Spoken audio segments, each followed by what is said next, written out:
This podcast is brought to you by Carvana. Car shopping shouldn't feel like preparing for a marathon of paperwork. That's why Carvana makes buying and financing your car easy. From start to finish, search thousands of vehicles with great prices. All online, all on your time. And when you're ready, your new car shows up right at your door.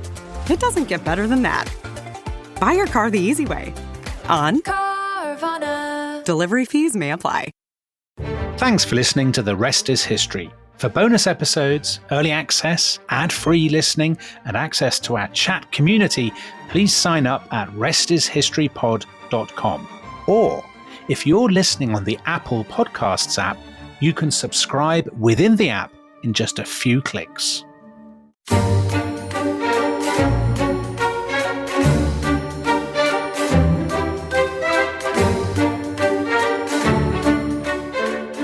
Right, lads. Now, I know there's not a faint heart among you, and I know you're as anxious as I am to get into close action. Do you want to see a guillotine in Piccadilly? Do you want to call that raggedy-ass Napoleon your king? Do you want your children to sing the Marseillaise? England is under threat of invasion, and though we be on the far side of the world, this podcast is our home. This podcast is England. So it's every hand to his rope or gun, quicks the word, and sharps the action. After all, Tom Holland, history is on our side.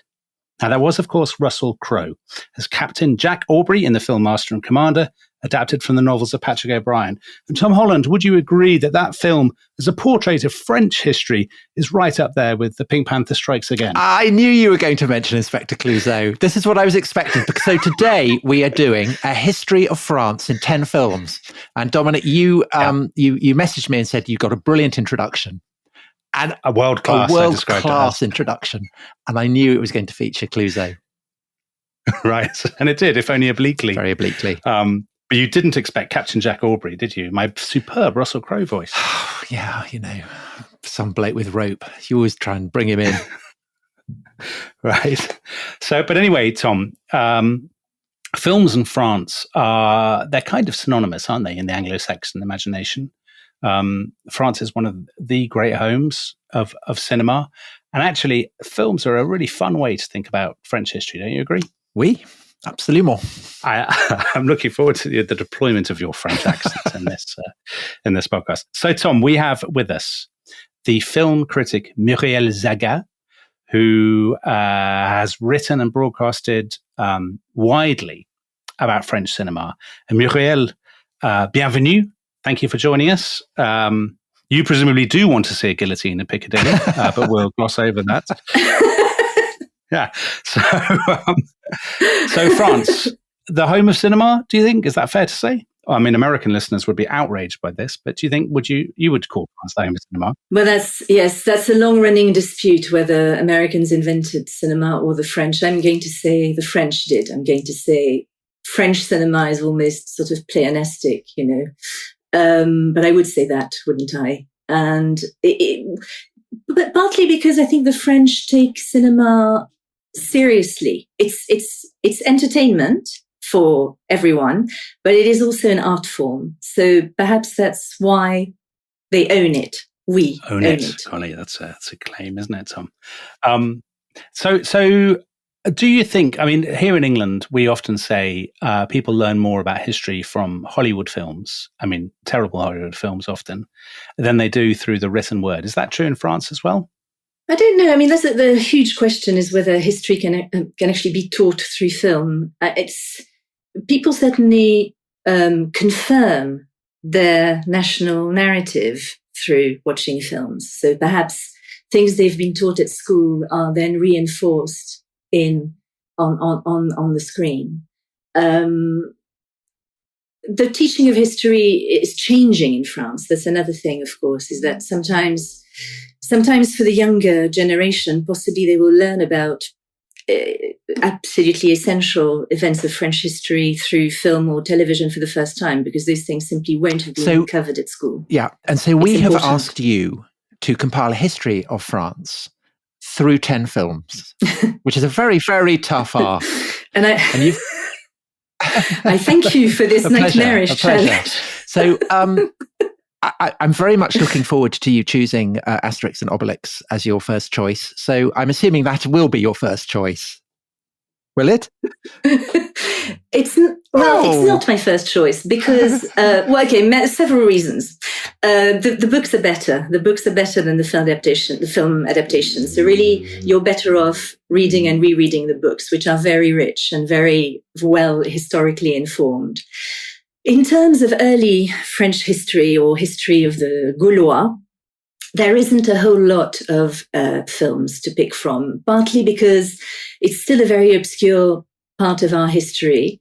And also, my contention is that it's because the French have an inferiority complex because of the Romans, because the Romans are so crushingly glamorous on film.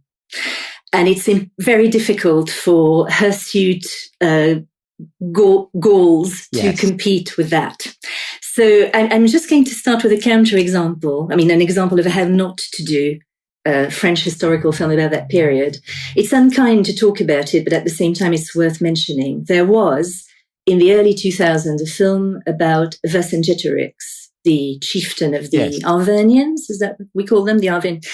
And this starred Christophe Lambert. Oh dear. Yes, I know. No, exactly. Yes, oh dear. So there is a thing. It's awful, really. There's a thing called the Golden Bidet. So appropriately, the opposite of a César, I guess.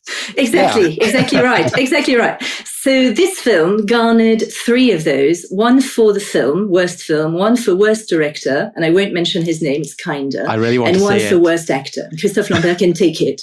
Well, you can find it on YouTube, so go and have a fun afternoon. There's no way you could have a film about Vercingétorix winning a César, so I think that is that's the reasonable. thing. So the problem with the film is microscopic budget, very, huge ambition, but no writing. The acting is terrible. Everything, just inexplicable facial hair. It's a very hirsute, hairy film. Anyway, so this is the problem, is that doing historical reconstitutions costs a lot of money. And by and large, French directors and producers don't have access to Hollywood-style budgets. So I think you can only tackle early or early-ish French history if you have a sort of minimalist sensibility. Like Robert Bresson, for example, who did make a film about Joan of Arc. Though I'm not going to talk about him. I'm going to talk about another film about Joan of Arc.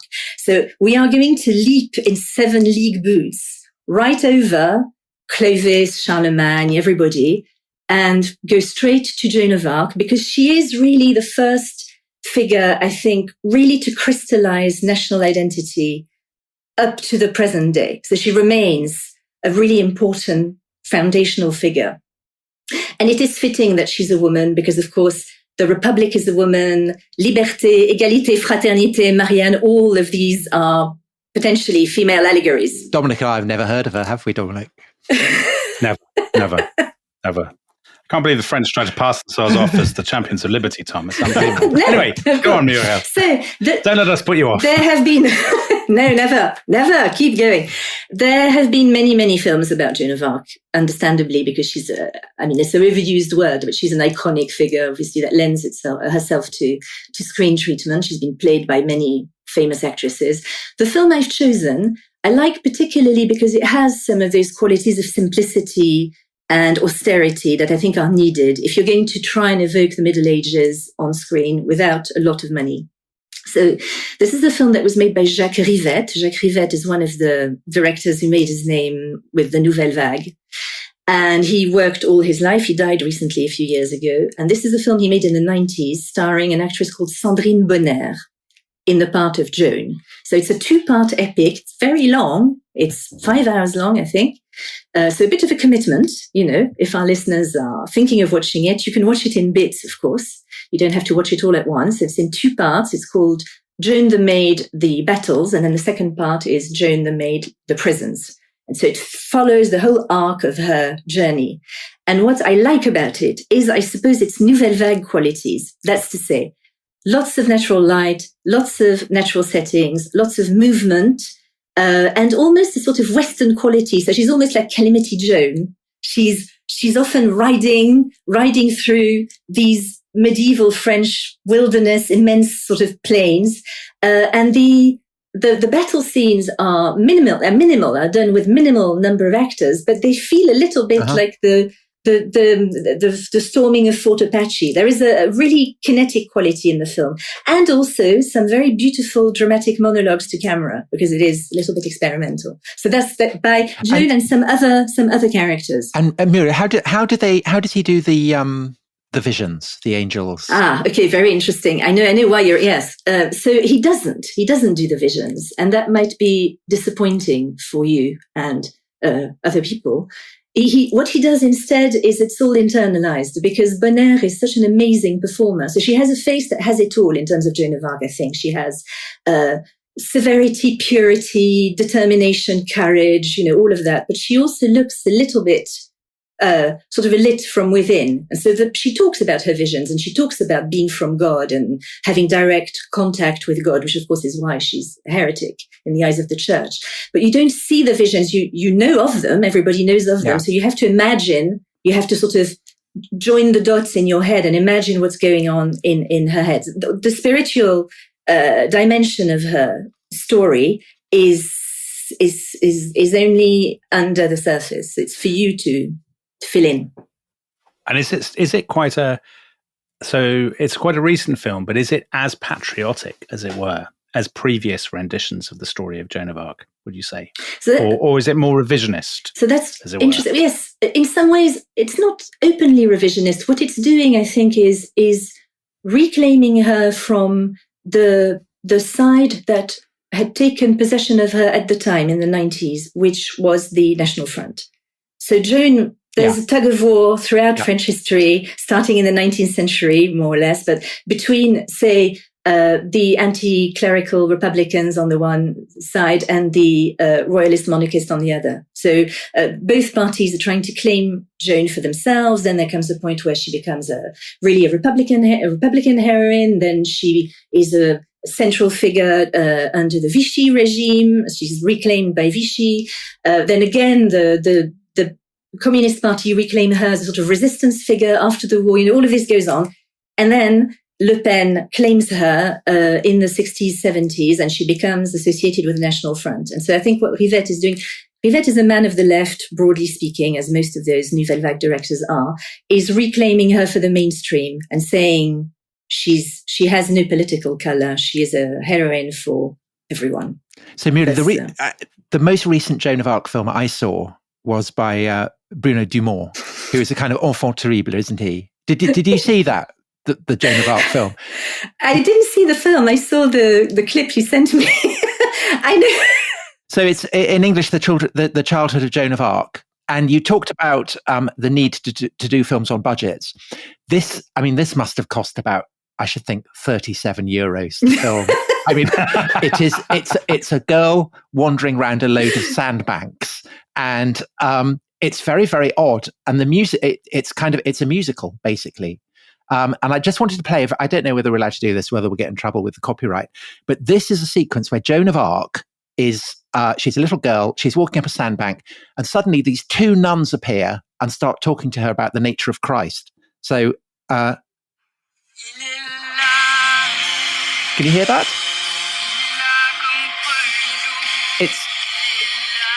Are they associated with Guns N' Roses or something?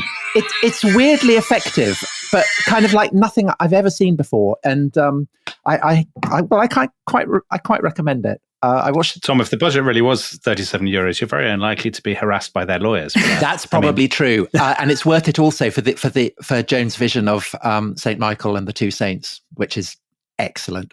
I won't give any spoilers. Yes. How are the English portrayed in Jean la Pucelle, Muriel? Are they villainous, and is it a Hollywood style portrait? Yes, no, they are utterly villainous. So they're called les godons, I think was the medieval word that the French used at the time, which is a bit like the Hun for the Germans during a different war.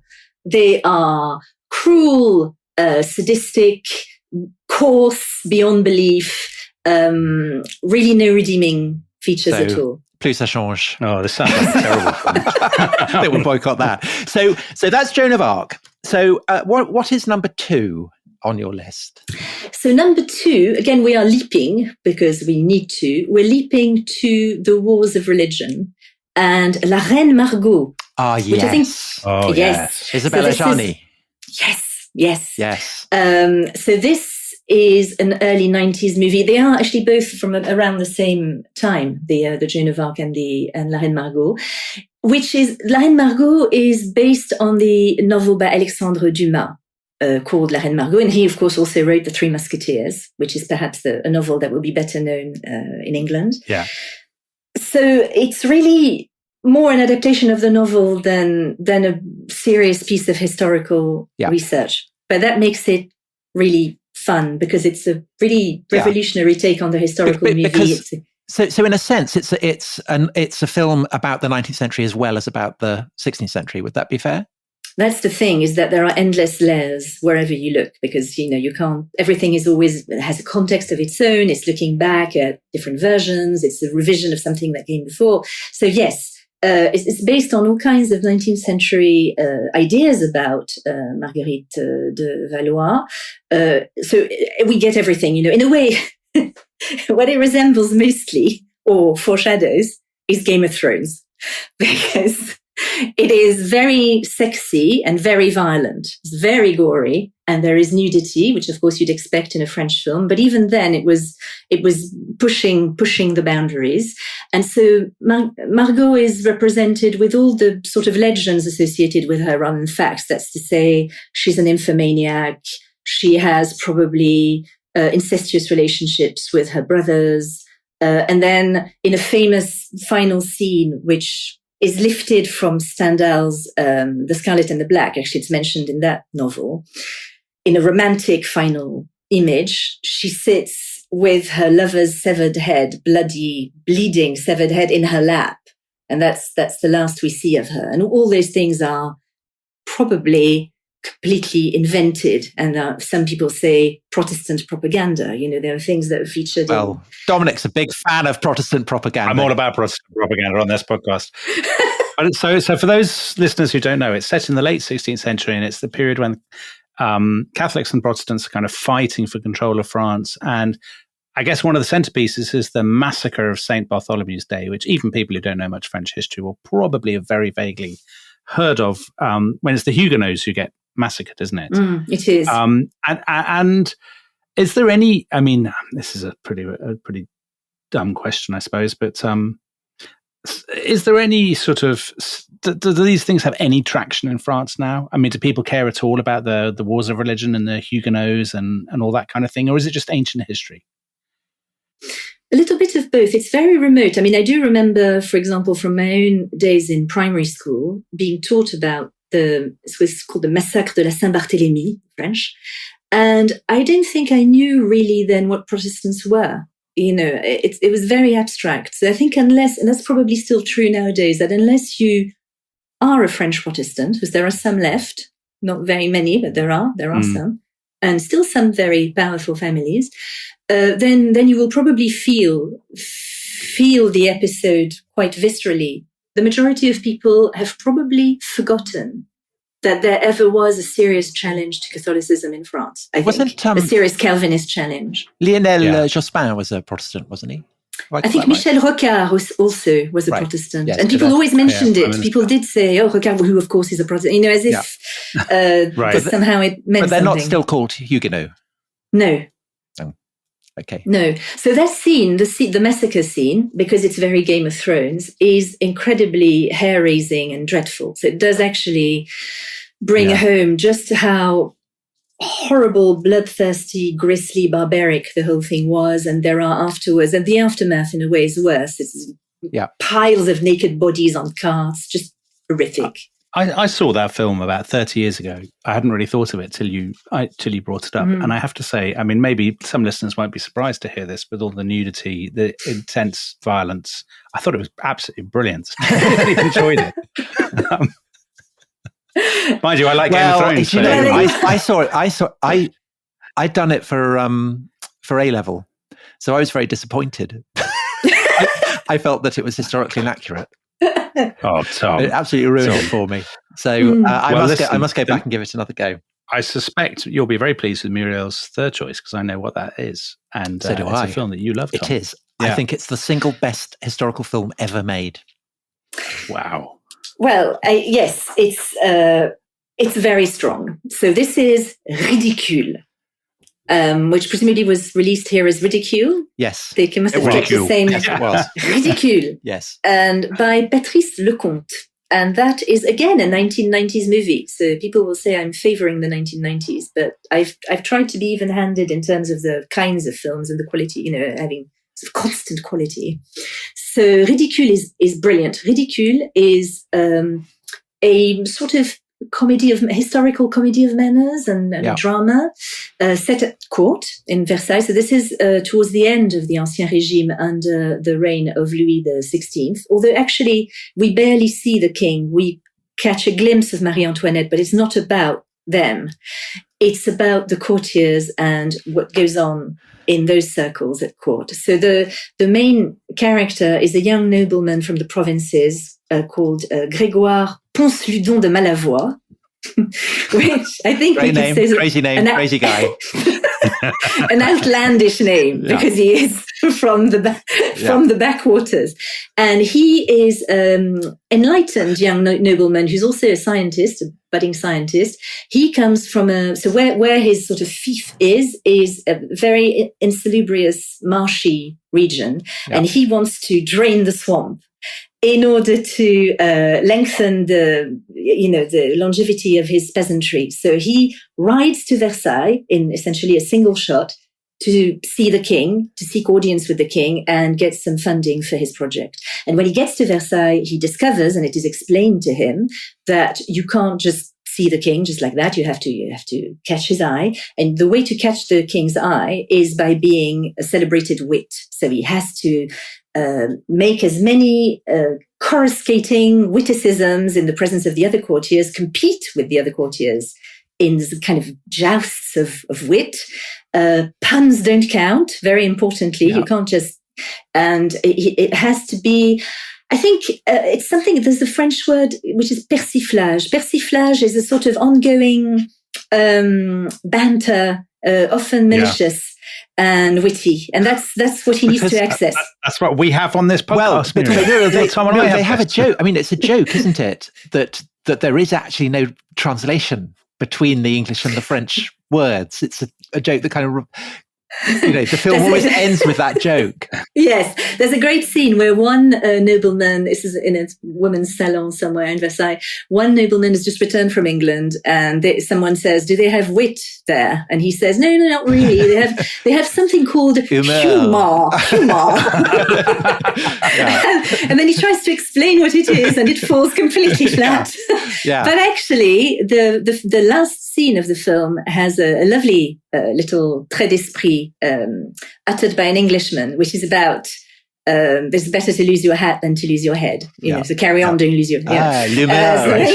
I do. I've been here a very long time. But it is a beautiful film. And again, as with La Reine Margot, but differently, it sort of shatters the expectations you might have of a historical drama because it's very impolite. It's rude, and at the same time, it's incredibly sophisticated. It's just a wonderful alliance of things. So I said, I think this is the best historical film ever made. And I think the reason I think that is that it makes drama out of a completely different way of understanding the world. The rituals of Versailles, the, as you say, these kind of duels of wit, that is something that only makes sense in that specific historical circumstance. And it's not about kind of importing our standards and imposing them on the past, as so many history films are. And I've watched it lots of times, and I think it is, I think it's absolutely superb. And there is one brilliant moment, particularly brilliant moment. There's an abbé who is a kind of Voltairean priest who is absolute master of wit. And he gives a kind of brilliant sermon, and the king applauds him, and all, the whole court are in raptures. And then he says that I will demonstrate that God doesn't exist. And at that, suddenly you can hear a pin drop, and he realizes he's gone too far. And it's such a brilliant, brilliant moment. And, as you said, it's also about the revolution, because that sequence at the end where the exile is standing on the white cliffs of Dover with the Englishman. He's gone into exile because of the revolution, but our hero is now, citoyen, whatever he is, and has managed to drain the swamp. Drain the swamp. Mm. Well, your next film, Muriel, does feature the French Revolution, doesn't it? And it also features that raggedy arse that I referred to at the very beginning in the introduction. So this is Boney. I mean, we couldn't do a podcast about French films without talking about Napoleon, I think. So but this is a silent film, isn't it? It is a silent film. So it's the famous Napoleon by Abel Gance, which is, I think, 1923 or 27, perhaps, a little bit later, 1920s film. It's an amazing project. Gance wanted to make it's very long. Again, I've chosen quite a few long films that people can pick and choose. This is 5.5 hours long.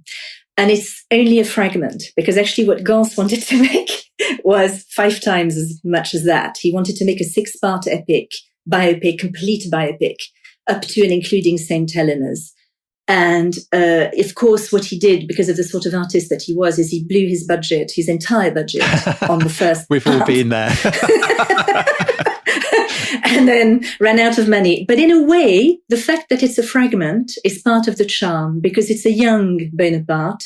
He hasn't been corrupted by hubris yet. He's not become the emperor yet.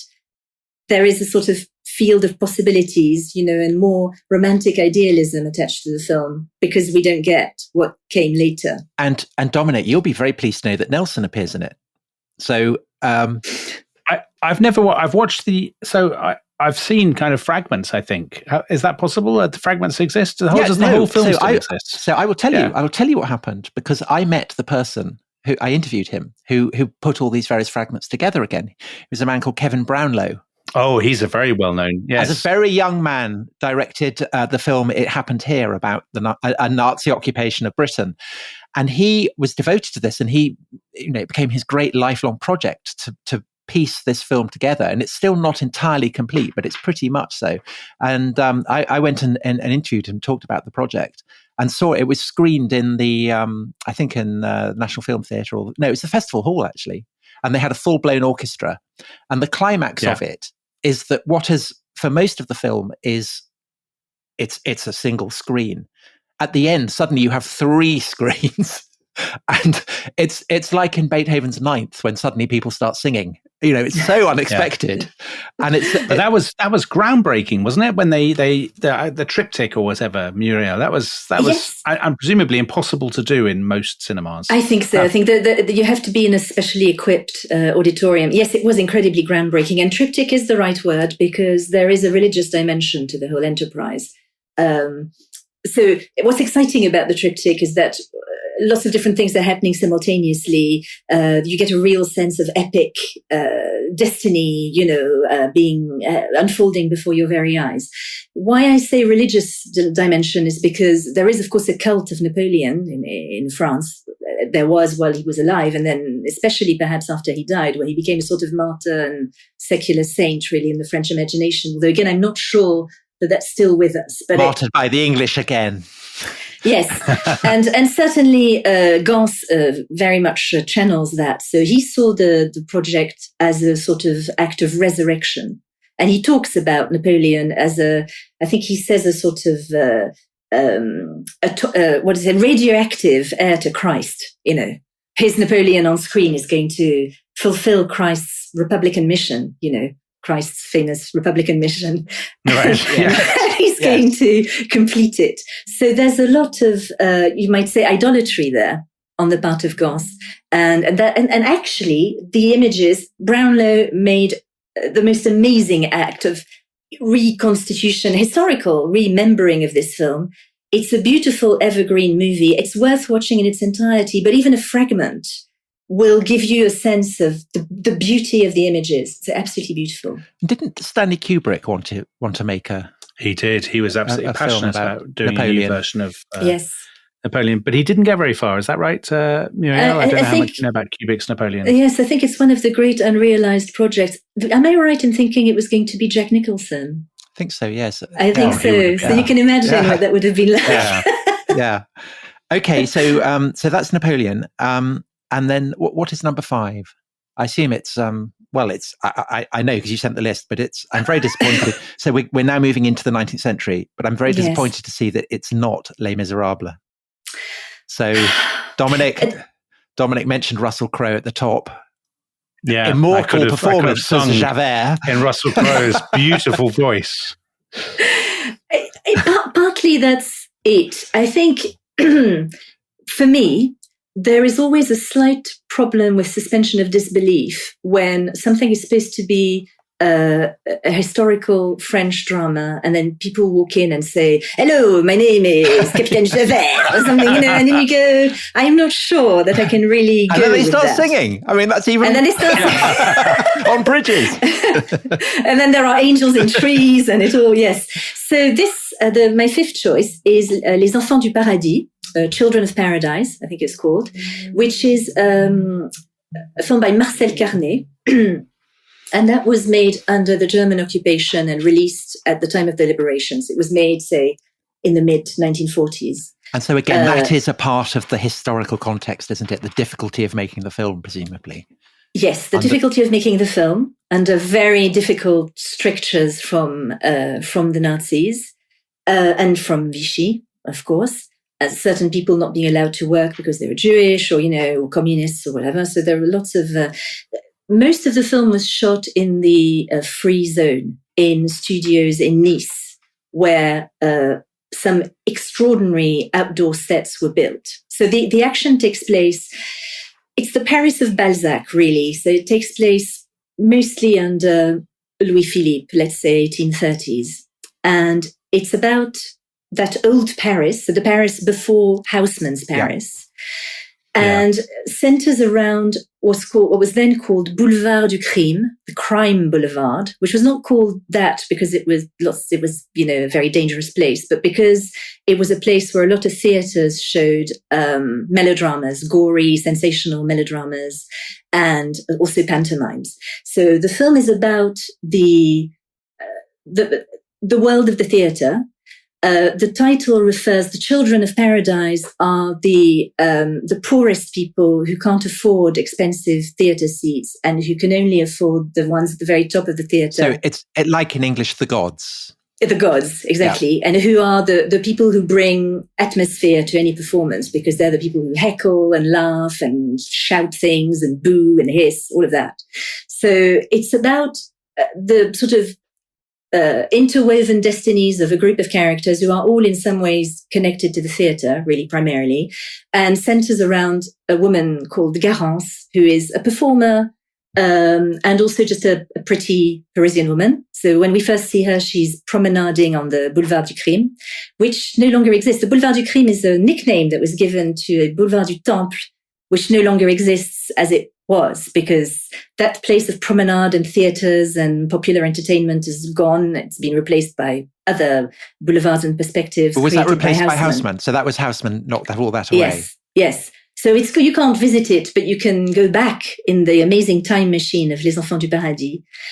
It is the most extraordinary super production in terms of French cinema. I think that set alone, the Boulevard set, which contains trompe-l'œil elements, cost 5 million francs. Which at the time is absolutely pharaonic sum. And so this is during the Second World War and the occupation. So it must have been challenging to raise the money. And to what extent does the circumstance of the occupation provide context, if any, for the content of the film? So in terms of raising the finance, yes, it would have been difficult, but at the same time, filmmakers were encouraged under Vichy to make non-contemporary films to portray the past. For obvious reasons. For obvious reasons, it was perceived to be safer. And also possibly people wanted to escape into recreations of the past because the present was not a barrel of laughs. So there was demand for those kinds of films, and something that would not have any political agenda attached to it would also be supported. Where the circumstances of the occupation are perhaps perceptible is in the general tone of the film, which is, so Marcel Carné is one of the exponents of réalisme poétique.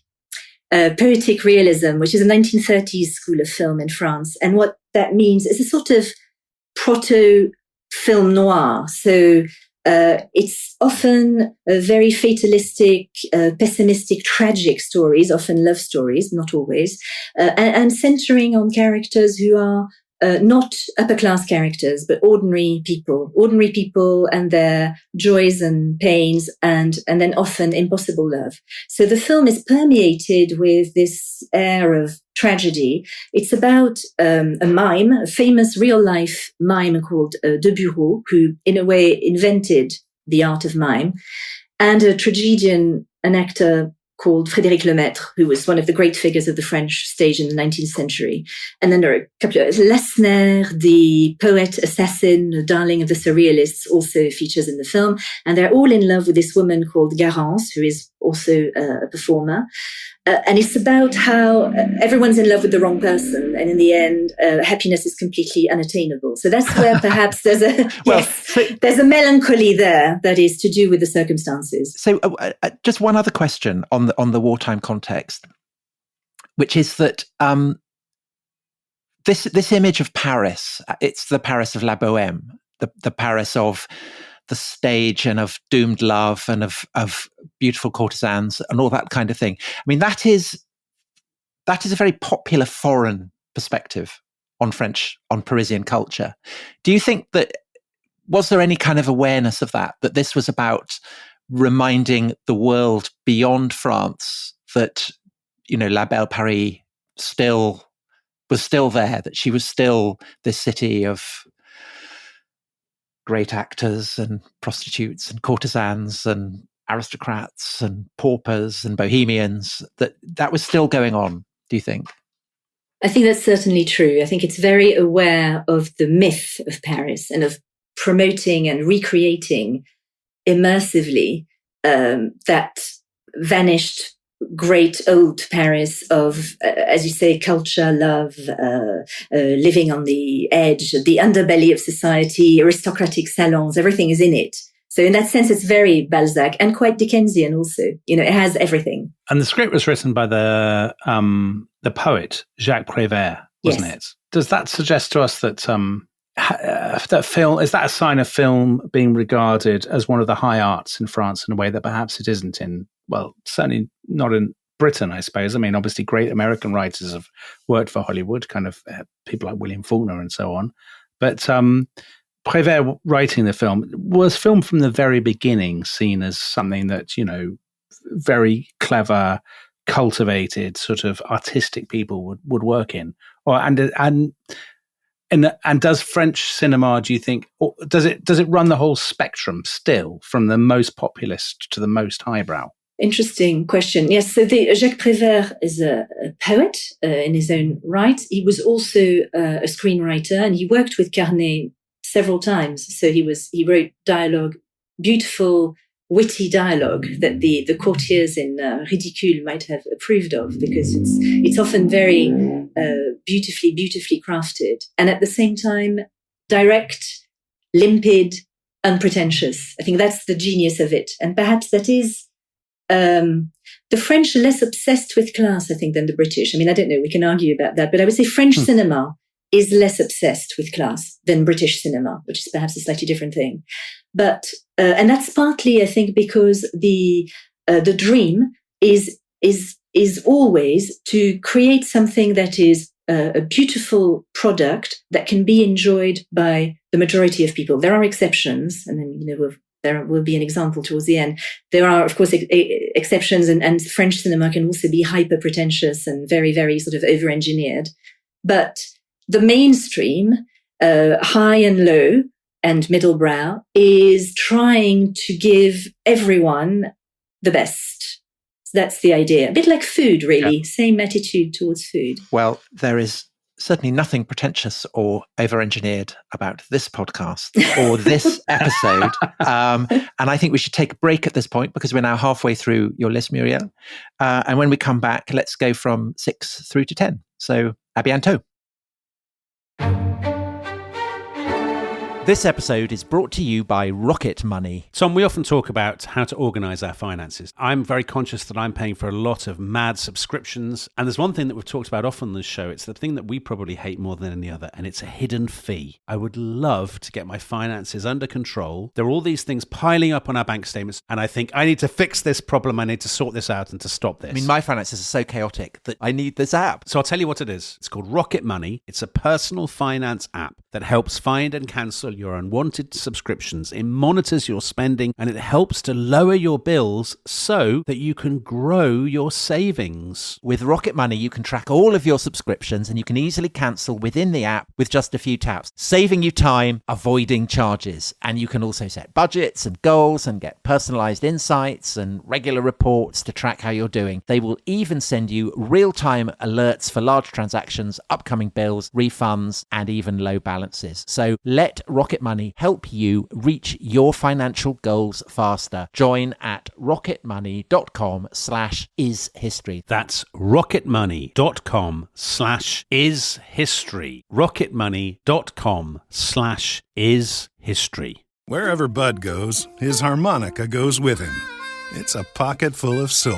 Now he's living with prostate cancer. He asked his doctor about Xtandi enzalutamide. Xtandi 40 milligram tablets treats men with prostate cancer that has spread to other parts of the body and responds to a medical or surgical treatment to lower testosterone. Xtandi may cause serious side effects: seizure, a brain condition called PRESS, allergic reactions, heart disease that can lead to death, falls and bone fractures, swallowing problems, or choking that can lead to death. Stop Xtandi and get medical help at once if your face, tongue, lip, or throat start swelling. Tell your doctor at once if you faint, have a seizure, quickly worsening headache, decreased alertness, confusion, vision problems, chest pain or discomfort, or shortness of breath. Xtandi can cause harm to an unborn baby or miscarriage. Use birth control during and 3 months after Xtandi. Common side effects include muscle and joint pain, feeling unusually tired, hot flashes, constipation, less appetite, diarrhea, high blood pressure, bleeding, falls, fractures, and headache.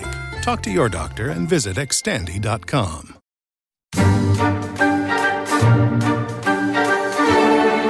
Bienvenue once again, everybody.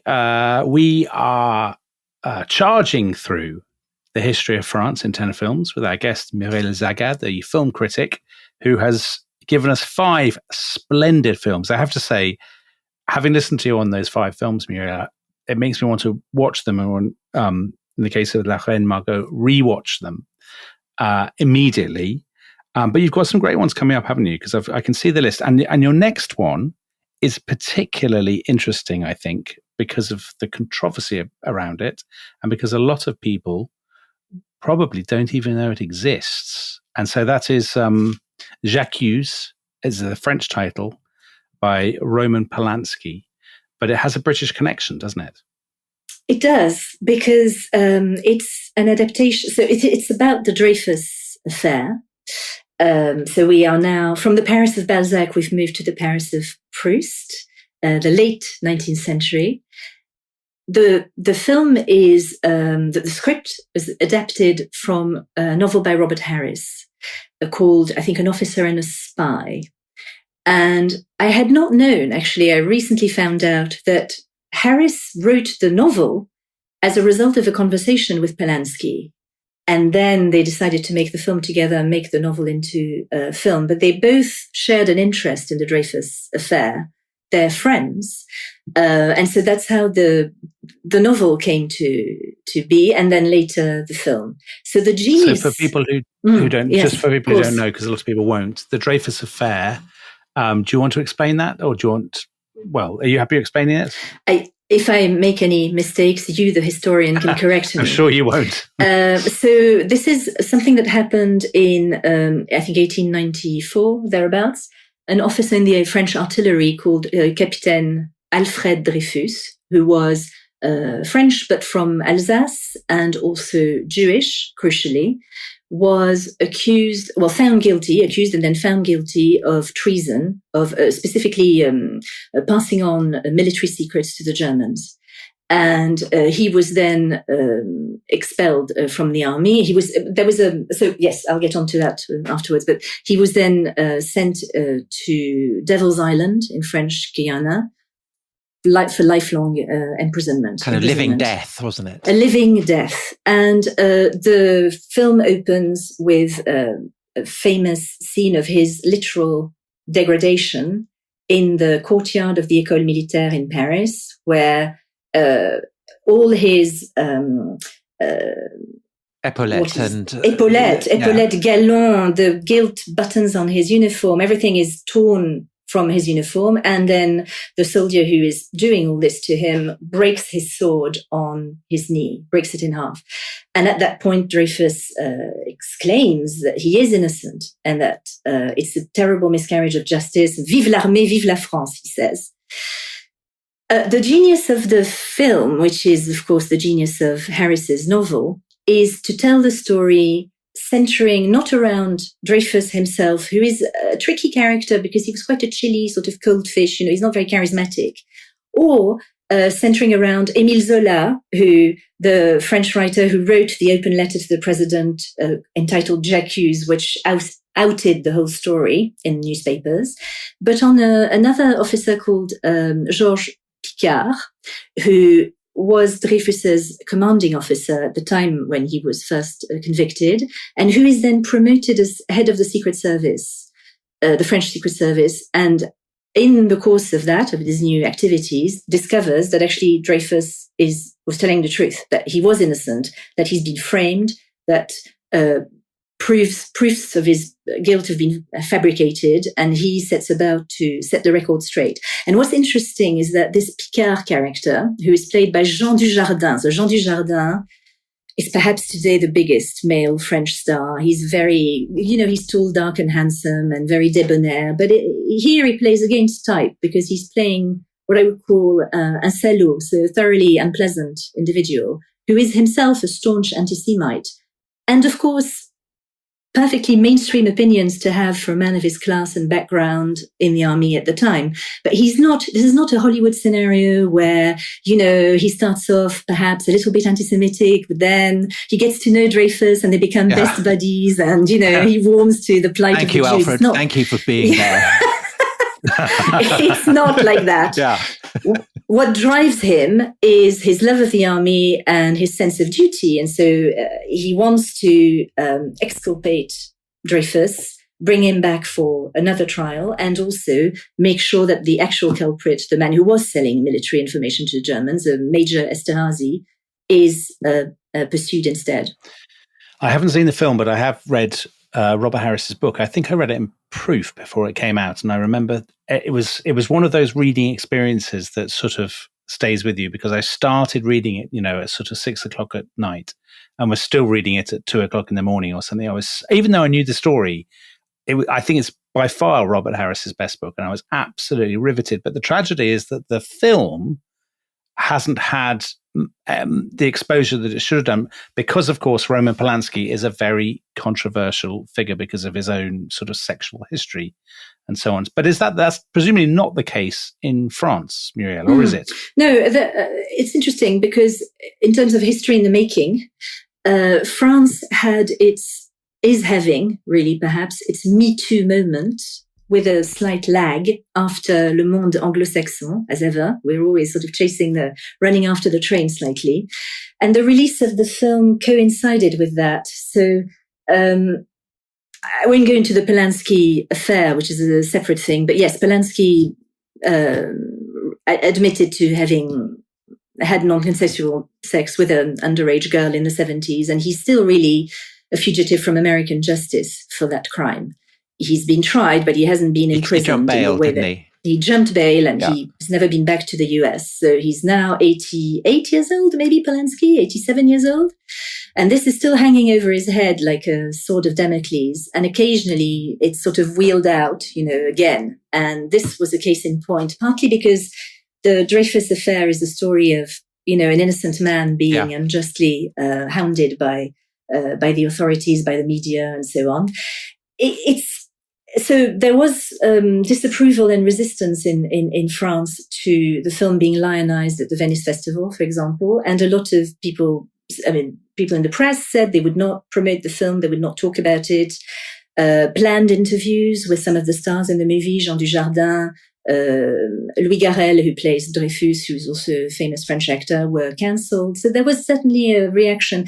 This is all happening in a wider context in France, where for the first time in my own living history, the penny is dropping in French society that it is not okay to pursue underage girls with sexual intent. Because actually, the Polanski affair, although it happened in America, in a French context, happened in a context where it was all perfectly acceptable and even applauded.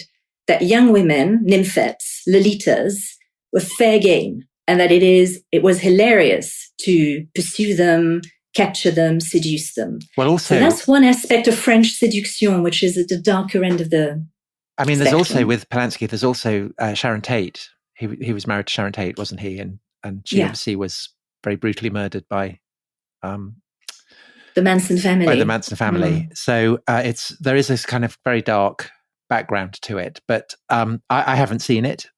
Like Dominic, I read the book and kind of read it in a single sitting, so I loved the book. But I feel quite inspired to go and see the film now, I must say. Just one quick question about Dreyfus, if I may.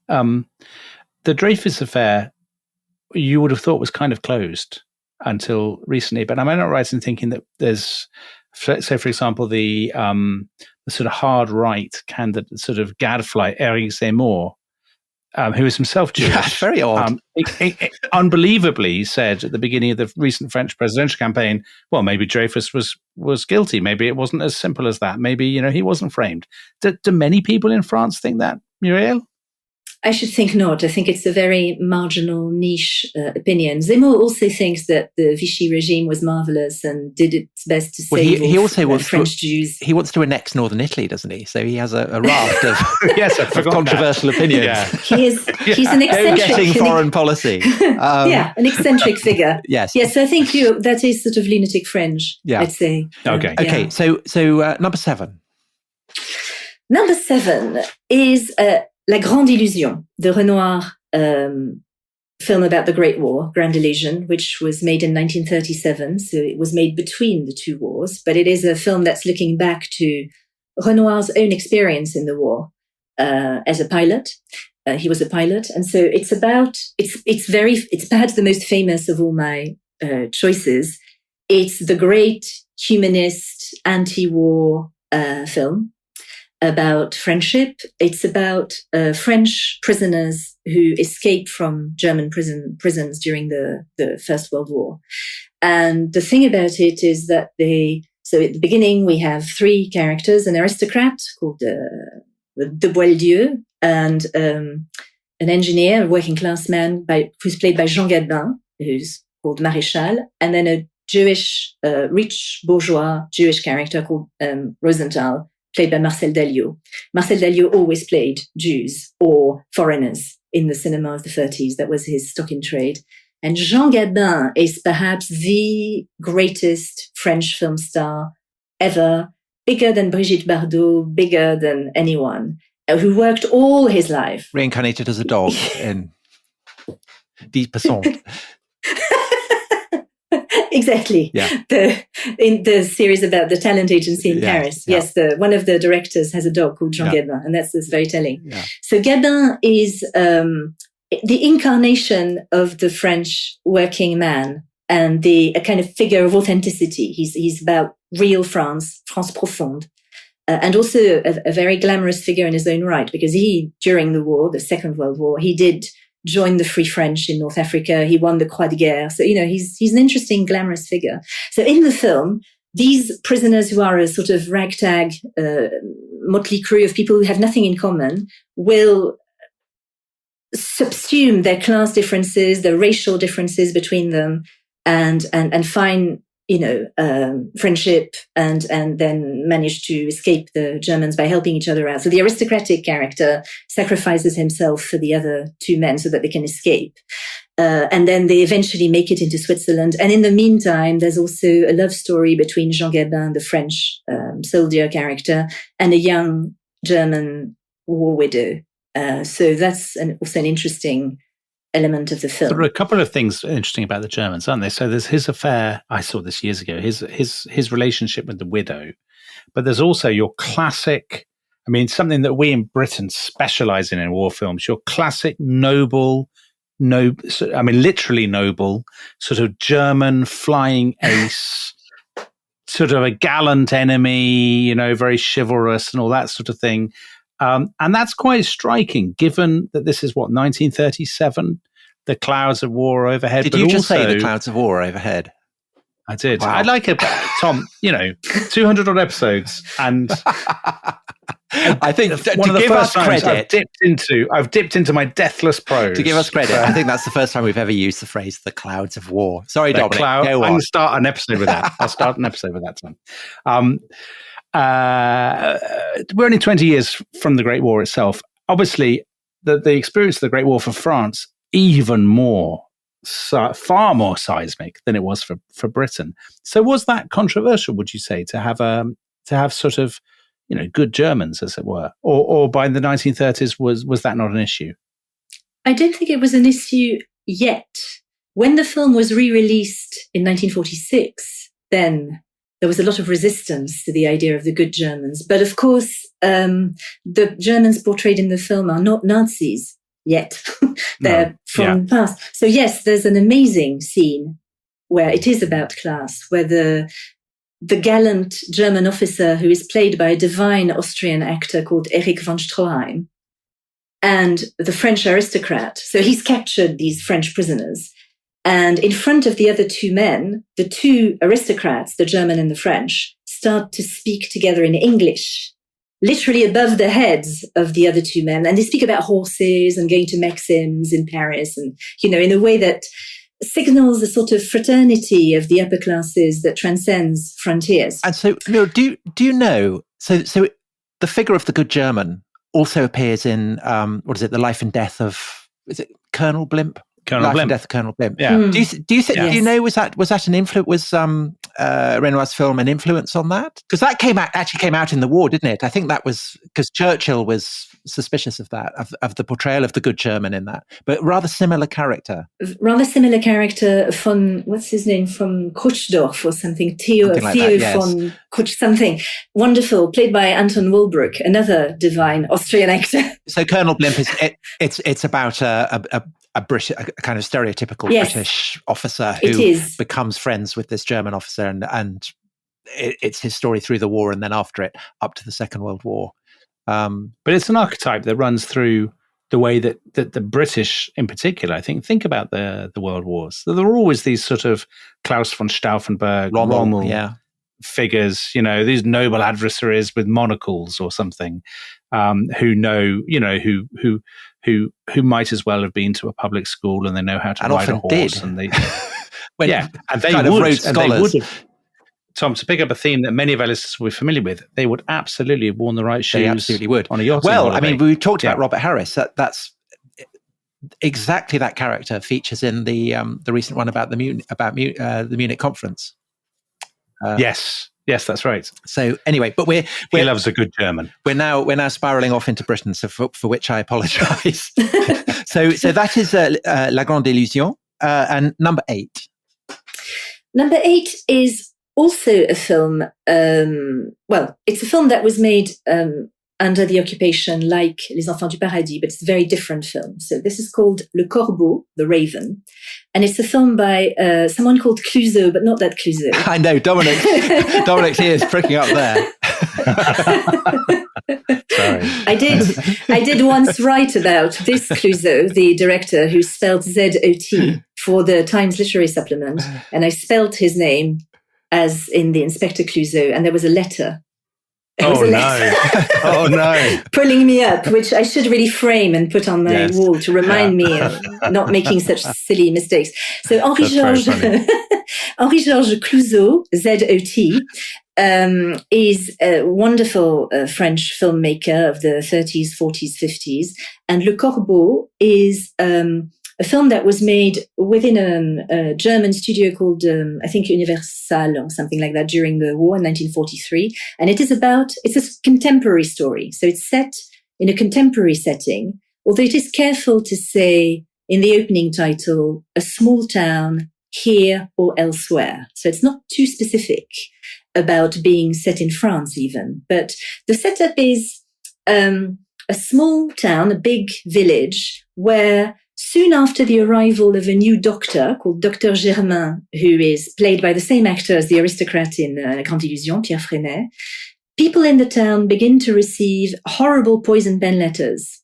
So corbeau in French means raven, but it's also a word for blackmailer.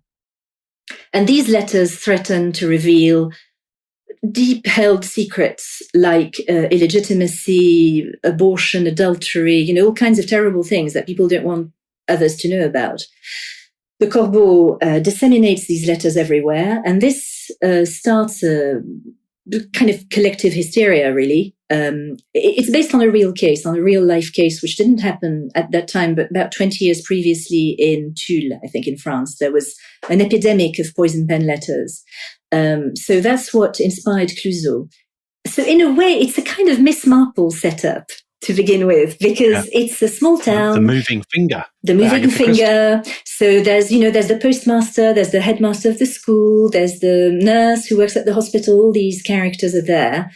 And there's the presence of evil, the very real presence of evil, of this unseen, deranged personality who is poisoning the minds of the town. But Muriel, presumably, I mean, lurking at the back of this is the fact that there are informers.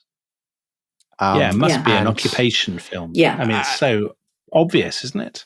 So how did it get past the censors? Because presumably this is about people being denounced for being Jewish, or... It is. So the word we're looking for here is délation, which is a word that is almost exclusively associated with the occupation in France. And that means informing on people, because that was really the national sport during the occupation, encouraged both by the Germans and by the Vichy regime, to encourage people to inform on their neighbors. Is there a communist hiding somewhere? Are there people harboring Jews? And people used to write anonymous letters denouncing their neighbors, sometimes with a view to appropriating their shops or their house or, their business or whatever. So it's a thoroughly unpleasant form of collaboration.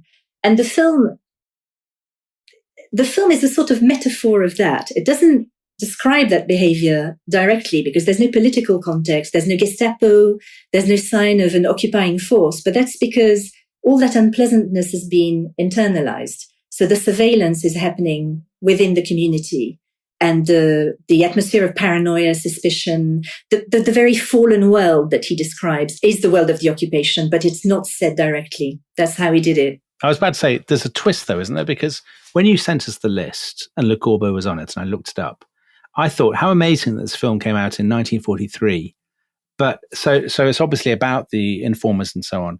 But how closely it anticipates what happens after the liberation, when women are having their heads forcibly shorn, and people are informing on them for help, for collaborating. So then there's another. Yeah, exactly. Yes. You gave that German, lunch. You slept with that German guy, and then the sort of, again, it's the same story, but from a completely opposite angle. Exactly right. So it flips. The thing about women, just a quick word about women in the film that is so fascinating, is that there's a bad girl character, classic bad girl, femme fatale, amazing, played by an actress called Ginette Leclerc, who's sort of sex on legs, really. And she is portrayed sympathetically, whereas there's another female character who is a sort of walking poster girl for the Vichy regime, the ideal of Vichy womanhood, who turns out to be a complete psychopath. So that's quite daring. And Vichy did not like that. And then, as Dominic mentioned, then later on, after the liberation, the disapproval against the film was of a different hue. It was no longer the Vichy authorities thinking that it was an immoral film that attacked family values, that attacked Catholicism, all of that. It was the resistance forces, the Free French, thinking that it was a demoralizing film, and in itself an act of collaboration because it portrayed France in a terrible, damning of way. That is a fascinating story. Endless stuff. Yeah. Mm. Okay, so we've got 2 to go. I've now got 8 films I'm very keen to watch this evening. Good. 2 more. So this one you were about to announce, I watched last night. It's fun, isn't it? It's tremendous. It was not at all what I was expecting. Good. What were you expecting? I was expecting Well, so it's La Grande Vadrouille, which I think means the kind of the big stroll, the big kind of perambulation. And I just read a very cursory account on I brought it up on Amazon, and they said 3 British pilots get shot down, and it's about trying to get them back to England. And so I was expecting a war film, which it is a war film, but it's a war film in the way that, Asterix is about the Roman occupation of Gaul. Yeah. In that, or Inspector Clouseau is about crime in the mean streets of Paris. Nobody dies, and there is absolutely no threat that anyone's going to die in it. And people in Britain may well have watched or heard of Allo Allo, which is again set against the occupation. Again, it deals massively in national stereotypes, and although you have the backdrop of the Wehrmacht and the Gestapo kind of lurking, even they are kind of lovable clowns. So this was made 1960s, wasn't it? I mean, it's a very 1960s. Yes. And all I will say for British is that the chief British pilot is played by Terry Thomas, which tells you everything you need to know about how the British are portrayed. So the director of this film, which was made in 1966, Gérard Oury, absolutely wanted Terry Thomas for the bar. Shower. All that kind of stuff. Tom, you're very good at you make a very good Terry Thomas. He wanted him for that, for his voice, but also for his moustache and for his gappy teeth. Well, because the moustache, he drops into the zoo, doesn't he? He kind of drops into the penguin enclosure, and his moustache is very bedraggled, and the zookeeper rescues him and kind of signals, go and shave your moustache off immediately, because you could not look more British, couldn't look more like an RAF pilot. So the story is broadly that these English parachutists land in various parts of Paris because their plane is shot down by the Germans, and they are rescued by this very unlikely pairing of complete no-hoper Frenchmen, played by 2 of the greatest comic actors in France, Bourvil. And this is in the days where people had a one-name name, stage name, and Louis de Funès, who is perhaps the greatest comic actor France has ever known and is still utterly revered. So they play completely diametrically opposite types. One is a very easygoing painter, decorator, naive, sort of childlike man, incredibly kind. And the de Funès character is a very choleric, as is always the case with his characters, conductor, music with an conductor. Extraordinary wig. With an extraordinary wig, which he has to. So again, they need to. They become embroiled with the English, and so they're not really very willing resistance. They are, they're not ideological resistance. They are sort of embroiled in the whole thing, and they end up agreeing to help the British get to the free zone while on the run from the Germans. But as you said, the Germans in the film represent a very mild peril indeed, because although they're shooting sometimes, they don't appear to hit any target. It's almost as if they're made of cardboard. If you push them over, they fall over, and they are hilariously obtuse and stupid and easy to bamboozle. And the way they speak French, the British. Of course, I mean, some to a degree as well. Yes. So here the French are. These are ordinary Frenchmen. The comedy comes from their opposing temperaments. So there's a scene where de Funès, the sort of upper class character, tricks the other man into carrying him on his shoulders, like a horse. And he says, you give me a ride and I'll give you a ride later, because his shoes hurt him, his feet are hurting. So that's the kind of class warfare you experience. But also they end up in all kinds of comedy of errors situations with the Germans. There's a hilarious scene where they walk into an inn. For some reason, they're wearing purloined German uniforms. They don't make very convincing Nazis. And then they walk into this dark room at the inn. The lights are turned on, and there's a huge birthday party given for a Nazi officer. So the room is full of Nazis in full regalia, and they have to somehow blend in, not speaking a word of German. They all kind of sit down and go jumping around the room on their chairs, don't they? Which is a very famous scene. Yes. So it's a relief, that film, after all the darkness of the occupation, and it's about healing with humor. Yeah, I wondered, as a kind of British viewer, what it actually reminded me of was Asterix in Britain, quite similar, where it's the French and the British kind of teaming up, and the Romans are, a bit like the Nazis. That's why I kind of alluded to it. But I always thought that there was something in that about the attitude of the French, the kind of mingled respect and resentment of the British, that they were in a position to carry on fighting when France had to surrender. Do you think there's any element of that in this film? Yes, I'm sure there is. And I think there is in the French psyche too, actually, which explains also, reactions to Brexit, for example, because this is a very broad brush statement, but it is a very different way to be as a nation, to have won the war. The British won the war with the Americans, but nevertheless, they won the war. The French kind of won the war, but actually were first invaded, had years of a fascist-style regime where people collaborated actively with the enemy, and have to feel some gratitude to the American and the British, gratitude that is sort of never-ending. And gratitude is not always a very easy emotion. It really makes you hate the people that you feel grateful. Yeah. Well, De Gaulle is the classic example of this, right? I mean, De Gaulle is the living embodiment of that sort of. He clearly, at some level, does feel gratitude, but also he feels an enormous sense of annoyance and resentment that he thinks, through no fault of its own, France was put in the position. I think, having watched that film yesterday, I think there would be scope for a brilliant comedy about De Gaulle. I mean, he's not normally thought of as but it would be.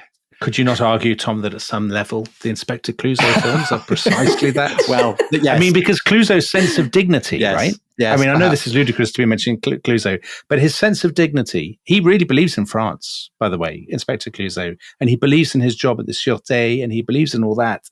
And there is a sort of stereotype in Anglo-Saxon culture of the, and when I say Anglo-Saxon, obviously I mean Anglo-American, of the Frenchman who believes himself to be the soul of dignity, but to British eyes looks faintly ridiculous. But that's the brilliant thing about this. That's the brilliant thing about this with the maestro, who is constantly insisting on his dignity, and his wig is constantly flying off, and he's constantly having to wear the wrong shoes. Wonderfully, great, very much a theme of this podcast. I cannot recommend Louis de Funès movies highly enough, because there's something so paroxysmic about all his performances. And I remember recently watching another film with him in it and thinking, I wonder how he died. And he died of a heart attack. And actually, that's no surprise, because I think he was always performing absolutely at full capacity. Yes, it's extraordinary. Yeah. Okay. Well, I love that film, and I don't think I would ever have watched it if it hadn't been on this list. So I can't thank you enough. It was fantastic. Okay. So our final film, La Chinoise. Not such a barrel of laughs. By Jean-Luc Godard meeting up with Dostoevsky. And, well, it's not a comic. It's not a comedy, is it? So this was made very soon after La Grande Vadrouille. It released a year later, in 1967, crucially. So the year before the 68 Arts do their stuff. But many people say there's something prophetic about this film. So this is a film by Jean-Luc Godard, who, yes, is a very serious experimental filmmaker. He's technically Swiss, but I think I can claim him. Because he works in France mostly, and this film was made in Paris with a French cast. So we're not going to quibble about the Swiss and the French here. It's a sort of premonition of May 68, and it's rooted in reality in the sense that it's about les grandes vacances. It's summer, and a group of French students, bourgeois students for the main part, holed up in a very bourgeois apartment in Paris, and they form a Maoist commune there. Mais d'accord. Yeah. Because such 1960s French behavior. The 60s in France was the red decade. It was the decade of le gauchisme, where the sort of fringe left, extreme left, began to sort of fragment away from the Parti Communiste, as a completely different way of being on the left, more internationalist. I mean, a different way, with different allegiances. In brackets, what's happened in between is, in between the Second World War and this time, is the Algerian War, which is very little treated subject in French cinema. Except for the classic about the Battle of Algiers. Yes. But that's not French, is it? Or is it French? Is that the director of that was Italian, I think, wasn't he? Pontecorvo? I think so. So that wouldn't count. Okay. Well, there's a lot of resistance still to telling that story. So that's a whole other, the whole colonial story of France is a whole other podcast. And what was the film? Was it Hanukkah? About? Oh yes, Caché. Yes, about the kind of the missing. Yes. Boy, anyway, we're sorry. We're again, told obliquely. So this is a time in the French left, where the Communist Party has not been supportive of the Algerian insurrection during the Algerian War, and so younger people on the left are very disapproving of that and think that they are revisionists. So the whole film is essentially readings from the Little Red Book. They're Maoists. So Mao's Little Red Book is everywhere in the apartment. And the whole thing is styled in a wonderful pop 60s way. Godard loved primary colors. They focus the mind. So the interior of the apartment is painted red, and there's blue and yellow, and some kind of Dazibao effect of slogans painted on the walls. There's one that says, we must replace confused ideas with clear images, for example. So to what degree is this a serious film is difficult to fathom, because in a way, Godard is trying really hard not to be a reactionary. He's right. trying okay. so hard. So I was asking you about that. So this is modeled on Dostoevsky's great novel, The Devils, The Possessed, whatever. And Dostoevsky, he was the reactionary's reactionary. He was very hostile to all this one stuff. of the most, arguably, you could claim, one of the greatest reactionary books ever written. And not just that, Tom. Margaret Thatcher, 10 years after Godard makes this film, Margaret Thatcher is reading The Possessed, or The Devils, call it what you will, and hugely approving of it and saying this is a tremendous warning against the dangers of socialism and stuff. So how is it that, I know what you're going to ask. Well, actually, Tom, you ask a question. Well, I was going to say, why is Godard, a man of the left, adapting this unbelievably reactionary novel that is all... Well, reaction. It's profounder than that. It is one of the great novels. And it has this very, very prophetic vision of where Leninism and Stalinism will go. But it's not a novel that a man of the left, I would imagine, would feel comfortable adapting. Tricky. I think the film, especially with the distance, time has passed, is a great example of a kind of double think, to use an Orwellian term, on the part of Godard, is that he is all at once being supportive of what these young people are trying to do. And among other things, they plan a political assassination, as is the case in the Dostoevsky, and also critical of their endeavor. So, for example, one of the characters, she's called Véronique, who is played by Anne Wierzemski, who was Godard's love interest in real life and was herself a student at Nanterre, the hotbed of where May 68 was going to explode at the time. She says, I can't really connect with the working classes, because after all, my parents are bankers, she says in the film. And there is also a wonderful scene where there's a traveling shot that travels through 3 or 4 windows, shot on the balcony, looking into the flat. And so at the left hand side of the room, a Maoist activist, a real life Maoist activist called, what was his name? Omar Diop, I think a Senegalese man, is lecturing the others about essentially the class struggle. He's reading from the Little Red Book. And then the camera travels to the middle of the room where there's a huge pile of Little Red Books and the others are sitting around it, smoking, listening, taking part in the debate.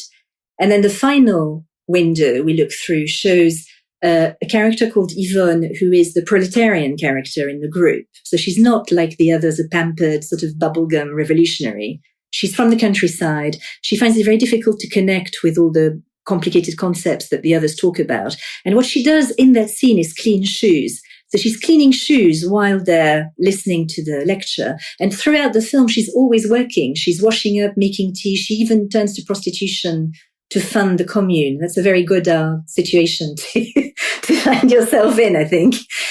So Godard is at once, I'd say, really politically obtuse. I mean, throughout his career, I would say he really is. And at the same time, he's not without humor and irony and distance. That's perhaps why he can't really make a didactic movie in the way that he would like to. Yeah. Okay. Well, didactic movies that's everything that we want from France. Well, you clearly don't, Tom, because you liked that film with Terry Thomas in it. Yeah, I loved it. And of course, the other great film about the Algerian War, Day of the Jackal. Yes, Day of the Jackal. Yeah. So just a couple of questions before we wind up. So Muriel, the French film industry. I mean, my sense of it is that it's always felt a bit embattled by Hollywood.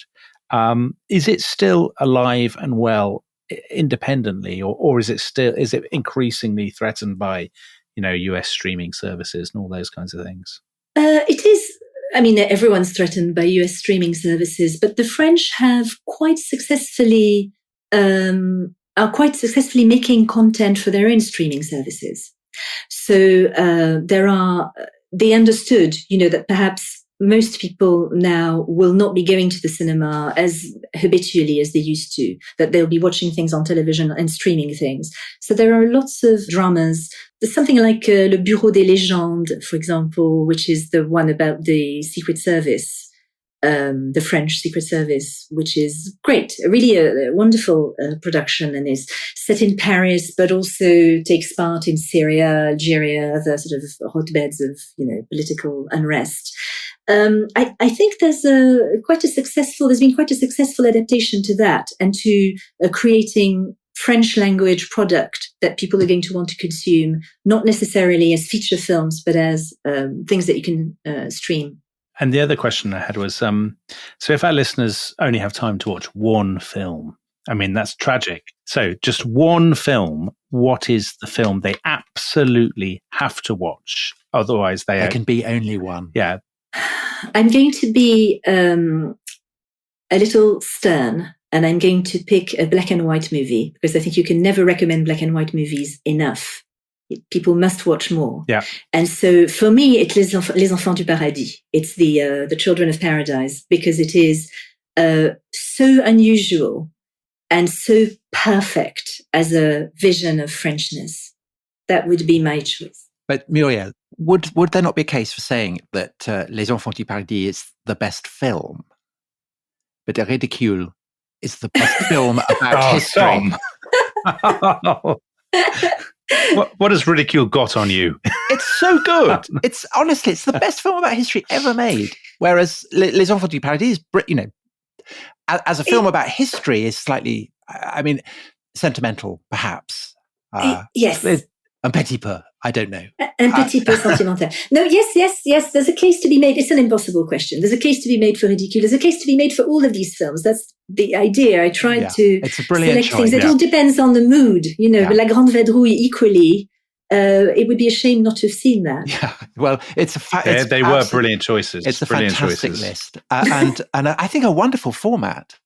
Thank you so much for suggesting it, and for compiling the list and coming on and talking about them so wonderfully. And I hope that everyone's enjoyed it, and happy viewing, because there are some absolute masterpieces. Yeah, go out and watch some French films, especially go and watch Ridicule.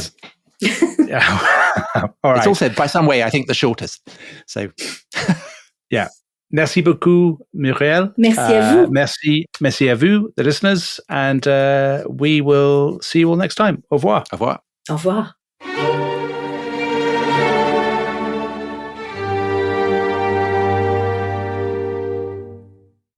Thanks for listening to The Rest is History. For bonus episodes, early access, ad-free listening, and access to our chat community, please sign up at restishistorypod.com. That's restishistorypod.com.